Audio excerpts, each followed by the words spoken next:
Okay, folks. Last week's Memphis Wrestling. Aaron Roberts is not happy, and one of the best things about this head of the programme moment when he comes out with the whole of the family, well, just in case, and his best friend Zay, is that he leans into, and I've seen a tweet about this or an X message. That name change is not really taken, has it? Anyway, a message about this that he put out around being dropped perhaps by the WWE ID system. I might have misremembered that, but he certainly leans into it. He says, I don't care if the WWE doubts me. And all of that feeds into the anger he feels about being disrespected. And so he takes it out on Peyton Presley. Oh, thank you very much. I don't think that Peyton is telling Aaron, thank you very much, after being drop-kicked by the big man, beeled, choke-slammed, and given several earthquake drops. He gets the first, the kind of sitting on him drop. He does get a few shots in. Does Peyton, thank you very much. But, there are some afters as well. Another earthquake drop, and Zay stops him, giving Peyton Presley, thank you very much. You got the idea. A third. It's a bit of a naughty way to start. Jake Brewer was with Boss, by the way. He's got an extraordinary tash, Jake Brewer. Some people suggested that Tony Schiavone was asked to grow a tash when he was working WCW because he looked a bit younger. There is a real difference between those, Jake Brewer and Tony Schiavone, right now, but I'm sure Jake Brewer will blossom into that role. And he's with Boss, who has been called overrated by Vashon Harvey. I don't think he is. But why is he not part of the WWE ID programme?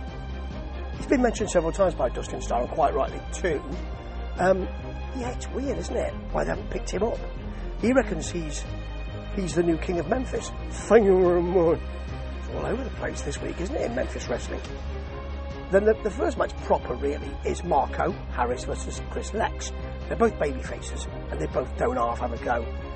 That high drop kick. I mean, he was virtually on the ceiling, was Marco Harris.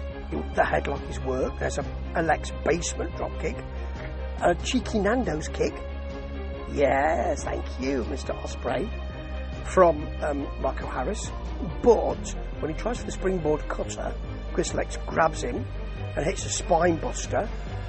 But Harris gets a cutter, a counter cutter actually, and then hits very quickly that springboard cutter for the pin. And it wasn't bad at all, This was quite good actually as well. Shocker and Wonderboy chatting. Now Shocker can't speak, and he's got all the bzzz. And Wonderboy says, I want you to teach me your superhero. There's no seeping going on here, that'd be horrible. Superhero power. He then drinks a well-known energy drink. It's not Prime. Does Shocker, and just touches him, and Wonderboy flies backwards. Very good actually. He shocks him. Very nice. Quite like Raven Black versus KJ Rocket actually as well, with 7 Crews being banned from ringside. He didn't know that, and he's not happy. He's having to be carried. Well, first of all, he finds it quite funny, and then when it dawns on him, he has to be carried backstage by security, which is lovely actually. DDT, Diamond Diana Taylor, I think she's called in Memphis, who's still out with an injury because of the eyes issue, you see, is on commentary. Doesn't give us much really. As Justin says, she can show us her broadcast journalist skills. Not quite sure they're honed yet, but anyway, you've got a big Beal from Raven Black, and not a great world's strongest slam. KJ Rocket then goes to the eyes, but then falls to a huge clothesline from Raven Black. At this point, Dustin tells us that the locker room is very close to that of the NBA. So much talent in there, you see. He's talking it up, isn't he? Quite rightly so. Well done, Dustin. Then somebody new knocks Raven Black down. KJ Rocket hits a standing moonsault, which is lovely. The ref is distracted, and I thought maybe Raven Black's going to win anyway, but no, KJ Rocket pins her anyway. It's a bit it's not what you'd expect from Wrestling 101, really. And that person is Jay Pariah, apparently, who's been here before, and he then stomps a chicken. Not a real chicken, that would be awful. A toy chicken. Yeah, it's not a real chicken, don't cluck it out. It wouldn't be that. That'd be clucking madness.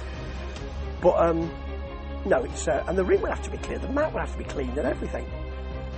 Unless you did it on the apron, and even so, it would be a bit dangerous, someone could slip on it. Anyway, he doesn't, it's a toy one. Yeah.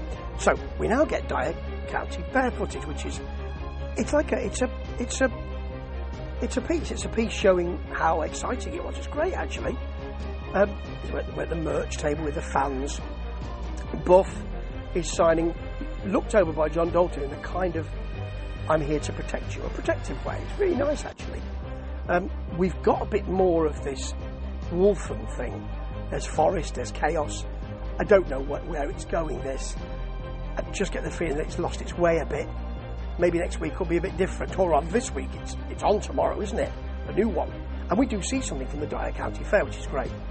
With Big John Dalton, who's with Buff Bagwell, versus Simon. Psycho Simon, as I like to call him. It's a street fight. Simon brings a sledgehammer to him and smacks Dalton in the back with it. There are some punches. He chokes John Dalton with what looks like a scarf.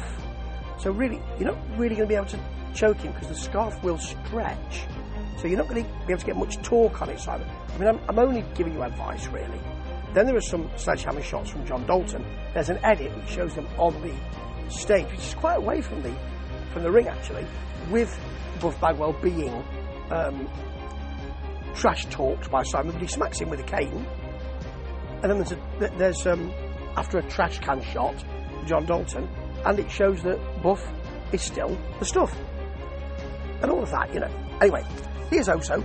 Oh, so ordinary, in my view, with Jake Brewer. And Vashon Harvey saying that the Boz is overrated. But this match is not overrated because it's blooming good. I love the way that Boz hits a fall-away slam early, catches him off that top fall-away slam, off the top rope. I like his huge backdrop, clothesline over the top, a basement drop kick for Vashon for a 2 count, a suplex and then a float over, really smooth for another 2 count. When he gets on Boz's back, Boz has to, I think he hits three corners before he'll fall off the back. It's great. I can't do it, I can't get you off me. But then there's an uppercut off the top from Vashon Harvey, a flying elbow from Boz. They're both down, they're both up together. Boz gets the elbows and a Beal, which is called a suplex by Justin. I don't think it was. I think it was actually a Beal. Oso gets a distraction. Referee David Knight wants him out. He spits in Bosby's face. That's a good moment. More of that kind of thing, please, for Oso. Then we'll know what kind of character he is. Who chases him round the ring. He gets in the ring, and of course Bosby runs into a spine buster for a 2.999. Recurring. Gets the shoulder up. Oso then gets the Cobra Cup, stands on the apron. There's a ref distraction, which allows Vashon Harvey to wrap a chain round his fist. But he falls to a Bosplex, and he manages to smack Oso. After that, hits the ripcord clothesline, gets the pin. It was great. And then after a low blow, there were some afters from Vashon, naughty man, a chain assisted punch, and he leaves, or the program leaves us with Vashon Harvey in Oso, cup in hand. Not athletic cup, don't get too excited. Cobra Cup in hand. Whether he'll take that now and claim it as his own, pretty much like Nixie XS did recently, and it worked out for her, we shall see. But this was something very good this week. No guests needed, not too many angles. It simmers along beautifully. And Memphis Wrestling does this week in, week out. Ta-ta.